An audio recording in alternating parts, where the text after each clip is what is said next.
You're listening to Do This First, a daily personal development podcast that focuses on science-backed, actionable steps towards your best year ever. Hi, I'm Sandy, your host. It is officially 83 days away from the end of 2024. Can't believe it. It's gone by so quickly. This podcast episode originally aired on Wednesday, October 9th, 2024, in the middle of Hurricane Milton, I might add, because I happen to be in Florida.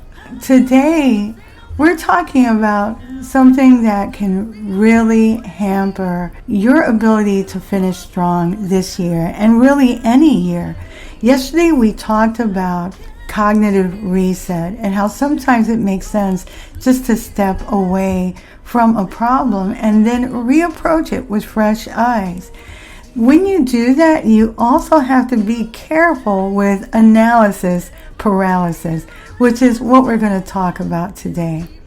Making swift decisions is more valuable than ever, yet many find themselves immobilized by what is commonly known as analysis paralysis. This phenomenon, characterized by excessive contemplation and overthinking, can stunt personal and professional growth. Although there are benefits to detailed analysis, such as informed decision-making and strategic planning, it's all about the strategy. The downside is that it can lead us to sabotage our own goals and our success. Understanding analysis paralysis is very important. So let me try to break it down just a tad bit. At its core, analysis paralysis is a state of overthinking a situation to the point that a decision or action is delayed. The telltale signs include procrastination, second-guessing yourself, and going into a perpetual cycle of collecting more information without acting. Sound familiar? For instance, a person might receive an amazing opportunity to join a company or work on a project, but the opportunity soon goes away because of their incessant need to accumulate more information. The information gathering is an indeterminate loop that leads to information overload and exacerbates their ability to make a decision. Why do we fall into the trap? And I know all of us have done this. There are several factors that contribute to analysis paralysis. First, the fear of failure, right? No one wants to fail. The potential for making the wrong choice can be overwhelming. We can become so focused on avoiding mistakes that we forget that taking action, even in the face of uncertainty, can lead to growth and learning. Number 2, perfectionism. Perfectionists are often paralyzed by the need to find the perfect solution. The desire for flawlessness can create a feedback loop of endless analysis. What is ever 100% perfect? Honestly, except for nature, or a child's smile. Number 3, overabundance of choices. The phenomenon known as choice overload suggests that too many options can actually lead to feelings of uncertainty, making it harder to decide on viable options. Number 4, a lack of confidence.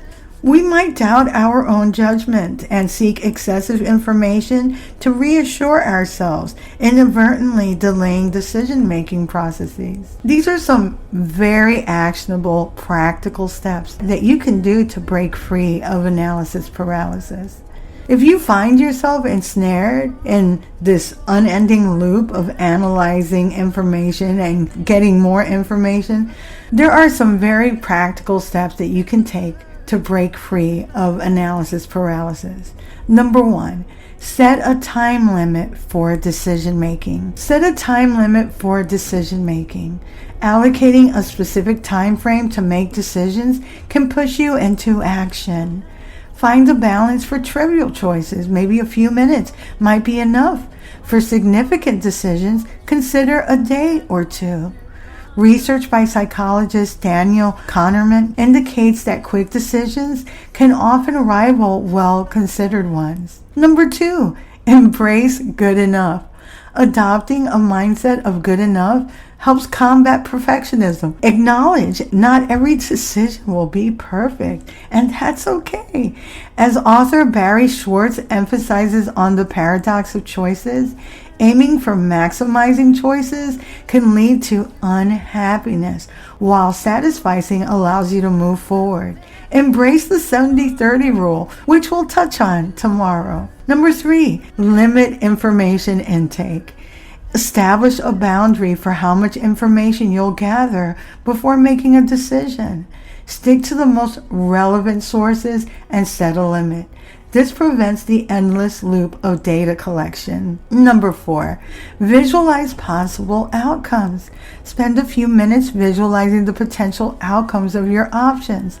This technique can help clarify your thoughts and emotions about each choice, and it makes the decision feel more manageable. Number 5, seek external input. Discuss your options with trusted friends or mentors. External perspectives can provide clarity and insight, helping you overcome internal roadblocks. Researchers at the University of Texas suggest that peer input can actually lead to better decision-making outcomes. Number 6, focus on the next step. Instead of being overwhelmed by the entire process, concentrate on the next actionable step. This small shift in perspective can make a large decision feel more manageable. Establishing a routine check, incorporating regular check-ins can help you stay aware of your decision-making style and prevent falling back into analysis paralysis. Consider these questions to assess your current state. Number 1, am I overthinking this decision? Number 2, what is the worst case scenario if I choose this option? Number 3, have I gathered enough information to make an informed choice? Number 4, if I were advising a friend, what would I tell them? And that actually is incredibly helpful. I do that all the time. Number 5, what is one simple action I can take right now? By routinely asking yourself these questions, you can cultivate awareness of your decision-making tendencies. Additionally, journal your thoughts surrounding decisions, noting patterns, and assess where you feel stuck. This practice not only provides clarity, but also serves as a reference to track your progress. Analysis paralysis can impede our journey towards achieving personal and professional goals. By recognizing the signs and understanding the underlying causes and implementing actionable strategies, you can reclaim your ability to make effective decisions. Remember, the act of deciding is often more important than the decision itself. Embrace uncertainty, take action, and allow yourself to learn and grow from each experience. In the grand scheme of life, making choices, any choice, will always be better than remaining stuck in endless analysis. If you like what you're hearing, don't forget to leave a review. You can also read a transcript of this podcast episode and all of my podcast episodes on my website, and that's at dothisfirst.life. And while you're there, you can also sign up for my newsletter. My weekly newsletter unpacks all the recent cutting-edge research on brain health, on the neurosciences, and on personal and professional development. You can also listen to all of my podcast episodes on my website, and you can also listen on YouTube, and my handle there is at @DoThisFirst. Tomorrow we'll continue with our year-end Finish Strong series. Stay safe, everyone. Until tomorrow.